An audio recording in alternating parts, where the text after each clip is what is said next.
यह सुनकर वे जल गए और उन्हें मार डालना चाहा। परंतु गमलीएल नामक एक फरीसी ने, जो व्यवस्थापक और सब लोगों में माननीय था, न्यायालय में खड़े होकर प्रेरितों को थोड़ी देर के लिए बाहर कर देने की आज्ञा दी। ध्यान सुनिएगा। तब उसने कहा, हे इजराइलियों, तुम जो कुछ इन मनुष्यों से करना चाहते हो, सोच समझ के करना, क्योंकि इन दिनों से पहले ही थियुदास यह कहता हुआ उठा कि मैं कुछ हूँ, और कोई 400 मनुष्य उसके साथ हो लिए, परंतु वह मारा गया और जितने लोग उसे मानते थे सब तितर बितर हुए और मिट गए। उसके बाद नाम लिखाई के दिनों में यहूदा गलीली उठा और कुछ लोग अपनी ओर कर लिया, वह भी नष्ट हो गया, और जितने लोग उसे मानते थे सब तितर बितर हो गए। इसलिए अब मैं तुमसे कहता हूँ, इन मनुष्यों से दूर ही रहो और इनसे कुछ काम न रखो, क्योंकि यदि यह धर्म का या काम मनुष्यों की ओर से हो तब मिट जाएगा, परंतु यदि परमेश्वर की ओर से है तो तुम उन्हें कदापि मिटा ना सकोगे। कहीं ऐसा ना हो कि तुम परमेश्वर से भी लड़ने वाले ठहरो। तब उन्होंने उसकी बात मान ली और प्रेरितों को बुलवा कर पिटवाया और यह आदेश देकर छोड़ दिया कि यीशु के नाम से फिर कोई बात न करना। वे इस बात से आनंदित होकर महासभा के सामने से चले गए कि हम उसके नाम के लिए अपमानित होने के योग्य ठहरे।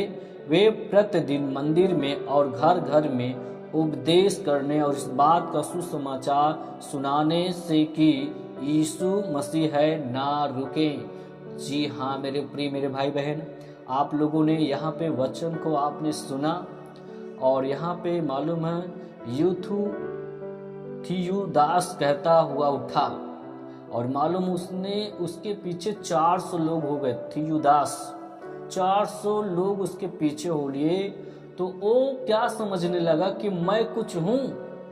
वो सोचा मेरे पास लोग है, मेरे पास पावर है, मेरे पास अधिकार है। वो सोचने लगा मैं कुछ हूँ और 400 लोग उसके साथ में हो लिए थे सपोर्ट में। लेकिन क्या हुआ उसका अंजाम मालूम है, वो थियुदास नष्ट हो गया और जो लोग उसके पीछे चलते थे, जो उसको मानते थे, वो लोग भी तितर बितर होकर नष्ट हो गए। और जब वो नष्ट हो तो उन्हीं दिनों में, उसके बाद उन्हीं दिनों में एक यहूदा गलीली उठा और वो भी जो है कई लोगों को अपने पास खींच लिया था। लोग उसकी ओर हो गए थे, वो भी सोच रहा था कि मैं कुछ हूँ, लेकिन वो भी जो यहूदा गलीली था वो भी नष्ट हो गया और उसके जो लोग मानने वाले थे वो लोग भी तितर बितर हो गए। याद रखिएगा मेरे प्रिय मेरे भाई बहन, परमेश्वर का वचन बहुत ही सामर्थ्यशाली है। परमेश्वर के वचन को आप ध्यान दें। वो भी नष्ट हो गया। तो गमलीएल कहने लगा, इसलिए अब मैं तुमसे कहता हूं इन मनुष्यों से क्या रहो, दूर रहो। धर्म का काम यहाँ पर है, दूर रहो। धर्म यदि यह, क्योंकि यह धर्म का काम मनुष्यों की ओर से होता तो मिट जाएगा। वो कहने लगा यदि ये काम मनुष्यों की ओर से होगा तो ये मिट जाएगा, यदि परमेश्वर की ओर से होगा तो तुम इसे कदापि मिटा ना सकोगे। कहीं ऐसा ना हो कि तुम भी परमेश्वर से लड़ने वाले ठहरो। ये बात गमलीएल ने कहा उन लोगों से, उस सुसमाचार के शत्रुओं से, उन अधिकारियों से कहा न्यायालय में खड़ा होकर इनसे दूर रहो, क्योंकि इससे पहले बहुत सारे लोगों ने परमेश्वर के राज्य को रोकने का प्रयास किया और लोग नष्ट हो गए।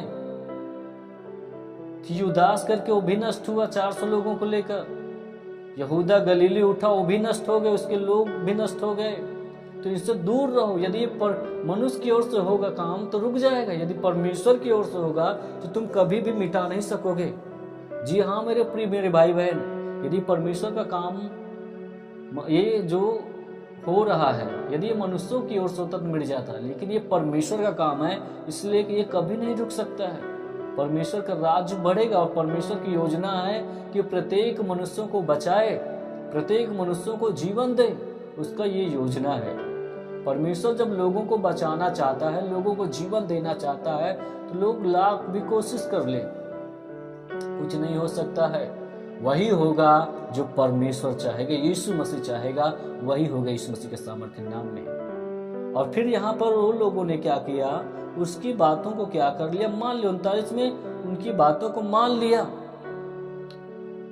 गामलीएल की बातों को मान लिया। और फिर वो लोगों ने प्रेरितों को बुलवाकर उन्हें धमकाया, पिटवाया और छोड़ दिया और कहा इस नाम से प्रचार नहीं करना। तो प्रेरित लोग महासभा के सामने से आनंदित होकर, दुखी में नहीं, आनंदित होकर लौट गए और वो कहने लगे कि यीशु के नाम के कारण हमें अपमानित होना पड़ा, ये हम इसके योग्य तो ठहरे, ये हमारा सौभाग्य है, हम इसके योग्य तो ठहरे जो उसके नाम के कारण हमें अपमानित होना पड़ा। वो आनंदित हो गए, वो अपने आप को धन्य कहने लगे। और वो लोग मालूम है, वो उपदेश देना और घर घर में जाना और प्रतिदिन मंदिर में सुसमाचार को सुनाना बंद नहीं किए। और वो मालूम है क्या है, और वो कभी रुके नहीं, और वो कहते रहे कि यीशु मसीह ही क्या है, प्रभु है, यीशु मसीह ही परमेश्वर है, यीशु मसीह ही ईश्वर है। इस बात को कहने से वे लोग रुके नहीं, बल्कि वो आगे बढ़ते रहे यीशु मसीह के सामर्थ्य नाम में। आप हिम्मत को ना हारे मेरे प्रिय, आपको परमेश्वर ऊंचा करने के लिए जा रहा है यीशु मसीह के सामर्थ्य नाम में।